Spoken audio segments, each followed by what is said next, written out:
Hey, what's good? What's good? What's good? What's good? Welcome to D Smith. Let's discuss. Welcome to the session. Real quick video for you guys. So, Stephen A. Smith, LeBron James going back and forth.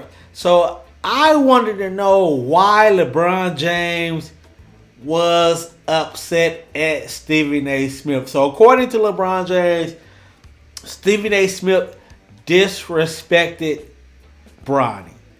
When you go back and listen and look at some of the evidence, no, he did not. He was blaming you for the things you are doing, man. Some individuals do not want to accept the truth. LeBron been in the league 20 years. Great players. A great player. A lot of people have not kept it real with LeBron James. Stephen A. Smith is attempting to do is keep it real with your boy, but LeBron don't want to hear it. Listen to what Stephen A. has to say. If I might be looking at this the wrong way, but Stephen A. Smith is trying to give some good advice to LeBron James, and I do not agree with Stephen A. Smith a lot, but let's do this right here. Let's go. Welcome to the session. Last night as the Lakers lost to the 76ers 118-104. Bronny was held scoreless in 15 minutes and struggled guarding Sixers star Tyrese Maxey.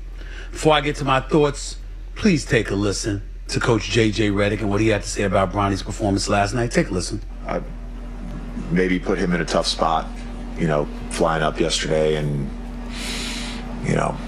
nationally televised game and Philly, all that stuff. It's, he didn't play well, but he's been playing great, in the Stay Ready games, and he's been playing great in the G. I was on First Take, my day job on ESPN earlier this morning, and I spoke about this, and I felt the need to elaborate even further because a couple of people text me and pissed me off, and they know who they are. People close to LeBron James talking to me. People close to LeBron James who will not keep it real with that brother, who will not tell that brother the truth. Hey, your son needs to improve, but hey, who am I? About questioning him as a father. Come on, y'all. I mean, it's got to a point where this LeBron sensitivity is just beyond the pale. You call him the second best player in the history of the game. You're insulting him because you said he's not the GOAT. You're saying that at age 40, we've never seen anybody do what he does, but pointing out at times how he may not have hustled back on defense in a key pivotal moment, and that's a problem. You give him all the praise in the world when he drops 40, but he has a bad night, and you say he had a bad night, and you're hating. It's ridiculous. But never before has it been more ridiculous than it is right now, because the reality is that we got to be real about what we're seeing when we talk. People do not like the truth about Bronny James. I am not a person that had a problem with Bronny James being on the court for the season opener with LeBron James. That was a phenomenal moment. To see a father on the court with his son who has NBA aspirations playing together for the first time in NBA history. The Griffeys in baseball, Ken Griffey Sr. and Jr. were in attendance for it. It was a special moment. My position has always been that should have been the only moment we saw Bronny James in a Lakers uniform this season, because he's not ready. I'm not here to tell you that he won't be ready. I'm not here to tell you that he won't be an NBA player. I'm not here to tell you that he should give up his dreams and his aspirations. I think the kid's got potential. I think the kid will be in the NBA one day. I watched him in the G League doing his thing. I think he's going to be fine eventually. But that's not the case yet. And because it's not the case yet, come on and then you in. see some of these numbers, Pause, I do find myself looking at LeBron James instead of Bronny James. Because LeBron is the basketball savant. LeBron is one of the top two greatest players in the history of the game. Listen to what he is saying. LeBron has forgotten more basketball than most people would know. So no matter what we think about Bronny, he knows more. But you see what you see. Facts. Bronny James has played in 13 NBA games. Facts. Ladies and gentlemen, he's averaging 0.3 points, 0.3 assists, and 0.4 rebounds. He shot 1 for 16 from the field in his NBA career and 0 for 7 from three-point range. And he's playing in the first quarter of an NBA game? Really? So you can clip how you want, because I was listening to Dan Patrick today, and they clip certain parts to make it look like Stephen A. was wrong, to make it look like LeBron James was wrong. But you can clip, you just have to listen and formulate your own opinion, man. Let's go. And everybody wants to look at it, and LeBron has nothing to do with that. He didn't tell J.J. Redick to put him in the game. I get all that. But come on. I'm not being cruel to Bronny. I'm looking out. Do you want it this way, LeBron? Do you want it this way, Rich Paul? Do you want it this way? He can't go into the G League and average 20, 25 and stay there until he's ready? Facts. Facts. Because he's LeBron's son. You know how they're going to judge him. What a lie yet. And What a before lie anybody yet. wants to jump on me, remember, I never saw Bronny James play until he showed up in the NBA. What a lie In yet. the G League. I refused to watch him because if I watched him, I would have to talk about him, and I didn't want to talk about Where LeBron James' is son the because I lie? thought it was so unfair to the kid. He's such a wonderful kid. And I don't Wonderful agree with family. Stephen A. a lot. I don't want to hear me talking about questioning LeBron James' fatherhood. How many times do I have to rave about LeBron James? On ESPN, I put up a ticker. Great father, great husband, great philanthropist, great businessman, great actor, great producer, great director. Great. How many times have I said that? I'm simply saying, yo, he's not ready yet. And to put him out there, getting him exposed to that, is really hard to watch. When Kobe Bryant was a rookie and shot those air balls in that closeout playoff game against the Utah Jazz, people were talking about he wasn't ready for the moment. And I thought it was unconscionable what Coach Del Harris at the time did to him by throwing him to the wolves, because he got frustrated because Kobe kept talking about how he's going to end up being the greatest ever because he was chasing Jordan, and they got tired of hearing his mouth and his bravado. And he threw him to the wolves very unfairly, which I think is something that ultimately ruined Del Harris, because he shouldn't have done that. But nobody questioned whether or not Kobe Bryant belonged in the NBA. Nobody questioned that.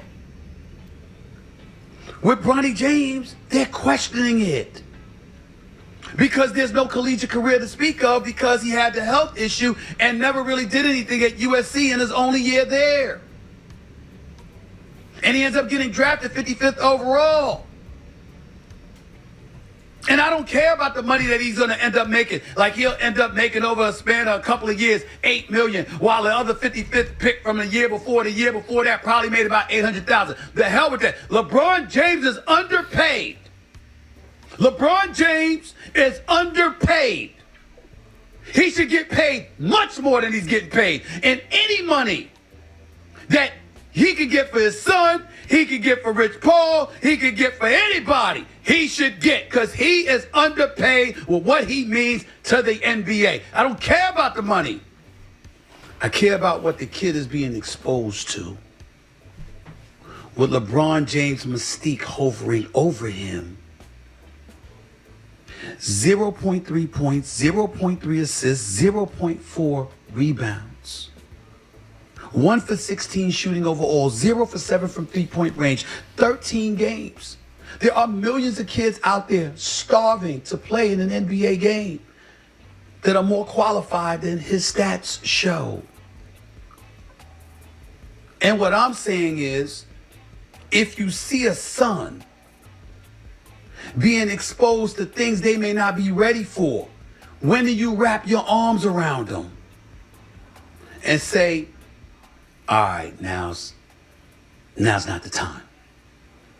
I used the boxing analogy on First Take earlier today. And I used Marvis Frazier, the son of Joe Frazier. Go back and look at the highlights. He went into the ring against heavyweight champion Larry Holmes, who had one of the best jabs and one of the best right hands in boxing history. And I remember Larry Holmes being interviewed and saying, ain't no kid with 10 damn fights beating me. That's what he said.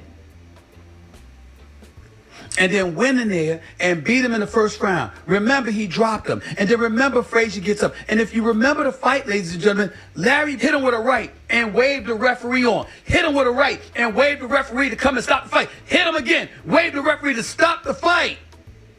Because he knew the kid didn't belong in the ring with him. And you know who took the hits for that?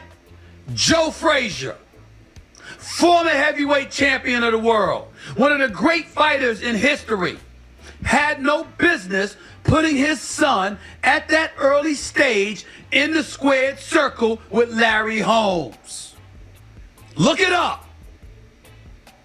That's all I'm saying. With LeBron, the best of intentions, wonderful father by all accounts. I'm not casting any aspersions on him. I'm saying, that's your son, bro. You know the game of basketball. He ain't ready yet. Why put him in that position?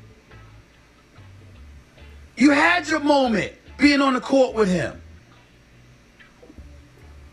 Now that kid's got to go earn his stripes, which I believe he will do, watching him in the G League.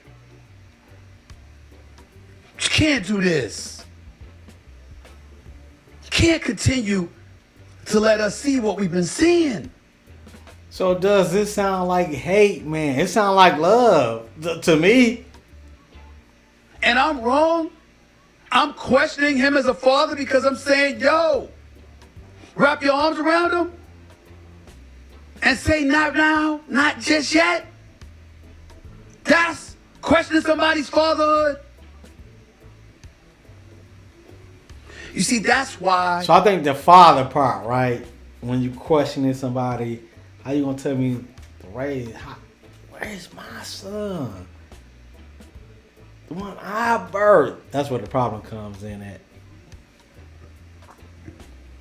Ladies and gentlemen, contrary to what people believe, I have a great relationship with a lot of NBA players. You don't have to know that. I know that. I know who talks to me. I know who gives me information. I know who reaches out to me. There's plenty of players. Some of the stars don't, and I could give less than a shit. Because we've devolved to a point where literally trying to be constructive and helpful is considered hating. They adopt it. Their hanger-ons adopt it. And you're the villain for pointing out the obvious. I'm tired of that sensitive shit. It drives me nuts. We gotta preface every comment we make with a bunch of platitudes and laudables about everything. I mean, damn, what do we gotta do? Do their laundry before we say something? Yeah. We gotta sit there and give them a bubble bath before we said they play like shit? That's what they want. That's what they want, I mean, Stephen A. It's gotta stop. I like him as a player. Great career. But tonight, he did not have a good game. That's how you gotta phrase it, Stephen A. You know it.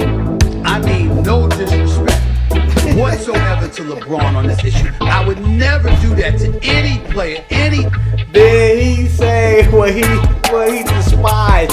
Come on, Stephen A. Put your big boy drawers on. Put your big boy drawers on. athlete. I'm saying we all see what's happening with your son right now, it's kind of hard to watch. He's not that good right now. Not saying he will not get Not better. that it won't get better. Facts. But it's not there yet. Facts. What a lie yet. You could do something about that. Facts. Why haven't you?